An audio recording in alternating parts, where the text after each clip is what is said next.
চেন্নাইতে India versus বাংলাদেশের প্রথম টেস্ট সিরিজ শেষ হলো সবেমাত্র এবং যেটা হওয়ার কথা ছিল, ইন্ডিয়া জিতার কথা ছিল, ইন্ডিয়া জিতে গেছে, বাংলাদেশ হেরে গেছে। কিন্তু এখানে আমি প্রথম দিনে রিভিউটা দিয়েছিলাম, কিন্তু তারপরে দিনই ভাবলাম যে একবারে বড় ভিডিওতে দিয়ে দেবো।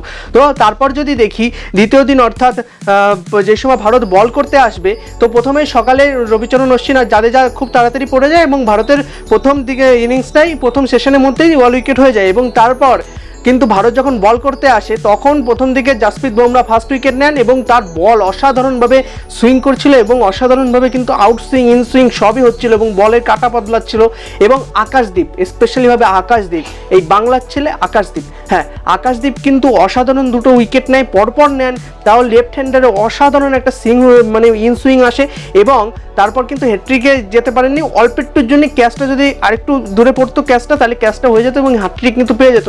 আর একটা কথা এখানে বলতে চাই যে আকাশদীপ স্পেশালিভাবে আগে যখন টেস্টে খেলেছে তখন কিন্তু এতটা ভয়ঙ্কর লাগেনি, কারণ আগে অতটা ভালোভাবে বল করেনি বা যাই হোক ওরকম সিম পজিশন, কিন্তু এইবারটা খুবই ভালো একটা সিম পজিশন ছিল আকাশদীপের। এবং এর পিছনে হয়তো অনেকটা হাত হচ্ছে মর্নে মর্কেলের, হ্যাঁ ভারতীয় বোলিং কোচ মর্নে মর্কেলের কিন্তু অনেকটা হাত। এবং স্পেশালিভাবে দেখতে পারবেন মোহাম্মদ সিরাজের ক্ষেত্রে, মোহাম্মদ সিরাজ বাংলাদেশের বিপক্ষে কিন্তু অসাধারণ বল করেছেন এবং ইনি শ্রীলঙ্কার বিপক্ষে যখন এই কয়েকদিন আগে খেলেছিলেন তখন কিন্তু খুব ভালো ফর্মে ছিলেন না, কিন্তু হঠাৎ করে এই বাংলাদেশের সিরিজে কিন্তু তিনিকে বেশি ফিট দেখাচ্ছে এবং বেশি এনার্জেটিক মনে হচ্ছে এবং তার রান আউট মনে হচ্ছে আরও বেশি বেড়ে গেছে স্পিড, এবং তার বলে কিন্তু 2-3 কিমি স্পিড বেশি দেখা যাচ্ছে। আগে যেখানে 133-40 ছোঁয়াছুঁই করতো সেখানে তিনি 142-43ও বল হামেশাই করে দিচ্ছেন এবং 144 করছেন। এবং তার সিম পজিশন যেটা আগে ওনার বল কিন্তু অনেকটা লেকেই পড়তো, কিন্তু এখন বর্তমানে লেন্থে পড়ছে এবং গুড লেন্থে পড়ছে, যেটা টেস্টের ক্ষেত্রে কিন্তু অসাধারণ একটা লেন্থ। এবং তারপর যদি দেখি আমরা সেশনে, তো বাংলাদেশ তাড়াতাড়ি আউট হয়ে যায় এবং ভারত কিন্তু দুপুরের মধ্যেই সেশনে কিন্তু ব্যাট করতে চলে আসে এবং ভারত সেই প্রথম দিকেই কিন্তু আবার রোহিত শর্মা বিরাট কোহলি পড়ে যান, সঙ্গে জয়সওয়ালও আউট হয়ে যান। কিন্তু তারপর আপামর পুরো ভারতবাসী যার জন্য অপেক্ষা করেছিল, এই ঋষভ পান্ত 600 দিনের পরে কিন্তু টেস্টে নামেন এবং আগের দিনও খেলেছেন, 39 করেছেন, কিন্তু তিনি সেই অসাধারণ একটা ইনিংস খেলেন এবং 100 রান করেন। এবং এই 100 রানটা কিন্তু ভারতের জন্য খুবই গুরুত্বপূর্ণ ছিল, কারণ ভারতে এরকম উইকেট কিপারকে কিন্তু অনেকদিন ধরে মিস করছিল টেস্টে। হয়তো ঋষভ পান্ত থাকলে হয়তো টেস্ট চ্যাম্পিয়নশিপটা আমরা জিতে যেতাম। তো আরেকজনের জন্য খুব বেশি ভারতীয় ফ্যানরা তথা এই ইয়ং ফ্যানরা আমরা যারা বসেছিলাম হচ্ছে শুভমান গিলের জন্য। শুভমান গিল কবে ফর্মে ফিরবেন, কারণ এনার ফর্মটা কিন্তু নিয়ে অনেক কথা হচ্ছিল যে এনাকে ভারতীয় টিম যে অতিরিক্ত বেশি ইনিংস খেলার শোনা যায়, কেন দেয়, আজকে তিনি প্রমাণ করে দেখিয়ে দিলেন যে এই জন্য আমাকে বেশি ভারতীয় দল বেশি প্রিফার করে। তাকে শুধু প্রিন্স বলা হয় না, তাকে তার খেলা, তার ধৈর্য, তিনি কিন্তু আউট হননি, ডিক্লেয়ার করে দেন। যদিও তারপর কেএল রাহুল আসেন, কেএল রাহুলকেও কিন্তু এখানে ভালো লাগছিল দেখতে, ব্যাটিংয়ে কিন্তু ভালো ব্যাটিং করছিলেন এবং আমার মতে ডিক্লেয়ার আরেকটু পরে করলে ভালো হতো।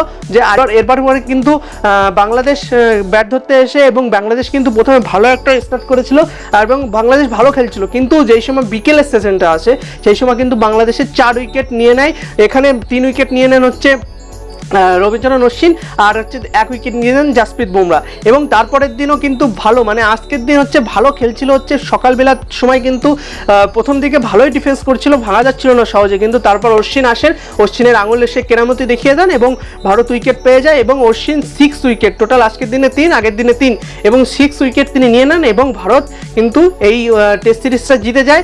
এবং সঙ্গে সঙ্গে কিন্তু তিনি একটা রেকর্ড করে যান যে 38 বছর বয়সী, সর্বোচ্চ বছর বয়সী ভারতের এমন এক প্লেয়ার হয়ে গেছেন যিনি 5 উইকেট হল নিয়েছেন, প্রথম প্লেয়ার যে 38 বছর বয়সে ভারতের হয়ে 5টা উইকেট নিয়েছেন। এবং এরপর কিন্তু জাদেজারও বল কিন্তু খুব ভালো পরিমাণ কাটা বদলাচ্ছিল এবং ভালো অফ স্পিন হচ্ছিল এবং ভালো লেন্থে কিন্তু উনি বল করছিলেন, লিটন দাসকে স্পেশালি। এবং তারপর যদি দেখি আমরা ভারত জিতে যায় এবং এই কটা ইনিংসের বা এই কটা দিনের কিন্তু আমরা একটা প্লাস পয়েন্ট আর অনেকগুলো মাইনাস পয়েন্টও কিন্তু আছে, শুধু প্লাস না মাইনাস পয়েন্টও আছে। যদি প্রথমে যদি দেখি বিরাট কোহলি, রোহিত শর্মা কিন্তু এখনও ফর্মে ফেরেনি, আশা করছি ওনারা জমিয়ে রেখেছেন, ওনাদের ফর্মটা হয়তো কানপুরের টেস্টে দেখা যাবে। এবং তারপর যদি আরেকটা জিনিস দেখে নিই আমরা, সিরাজ আর শুভমান গিল আর ঋষভ পান্থ, এটা হচ্ছে আমাদের প্লাস পয়েন্ট যে সিরাজের কিন্তু বলিং কিন্তু কাটা অসাধারণ হচ্ছে। হয়তো তিনি উইকেট পাননি কিন্তু তিনি কিন্তু বল ভালো করেছেন। যারা লাইভ টেস্ট দেখেছেন তারা বুঝতে পারবেন সিরাজ কিন্তু কতটা ভালো বল করেছেন। এবং তারপর যদি দেখি শুভমান গিলের তো 100টা অবশেষে পেয়েছেন, এবং তারপর ঋষভ পান্থ টেস্টে এনার খুবই দরকার ছিল। টি20 ওডিআইতে তো দেখছি, টি20 ওয়ার্ল্ড কাপে তো আমাদের ওয়ার্ল্ড কাপ জিতিয়েছেন, কিন্তু টেস্টে তিনি যেইভাবে কিপিংয়ে যেইভাবে এনার্জিটা আনেন, যেইভাবে উনি উৎসাহ দেন প্লেয়ারদের, এবং সেইভাবে কিন্তু উনি ব্যাটিংয়েও কিন্তু ভালো প্রদর্শন করছেন। এবং তিনি অনেকটা প্রথম দিকে যেভাবে টিকে খেলতে হবে টিকে খেলেছেন, পরে যে সময় স্পিড বাড়াতে হবে সেই সময় কিন্তু উনি স্পিড বাড়িয়েছেন। তো বন্ধুরা, আপনাদের মতে কি পরের টেস্ট ম্যাচটাও কি আমরা জিতে যাবো? অবশ্যই কমেন্টে জানাতে ভুলবেন না। আর এই টেস্ট ম্যাচে আপনাদের মধ্যে কি প্লেয়ার কারা, অবশ্যই কমেন্টে জানাতে ভুলবেন না। আর ভিডিওটা ভালো লাগলে লাইক, শেয়ার এবং সাবস্ক্রাইব। আপনারা কিন্তু কেউ সাবস্ক্রাইব করছেন না। বাংলায় এরকম ক্রিকেট অ্যানালাইসিস পেতে হলে আমাদের চ্যানেলটিকে সাবস্ক্রাইব করে বেল আইকন অন করে রাখুন। তো বন্ধুরা, আজকের জন্য এইটুকুই। দেখা হচ্ছে আরেকদিন আরেকটি ভিডিওতে। ততক্ষণ জন্য ভালো থাকবেন, সুস্থ থাকবেন। ধন্যবাদ।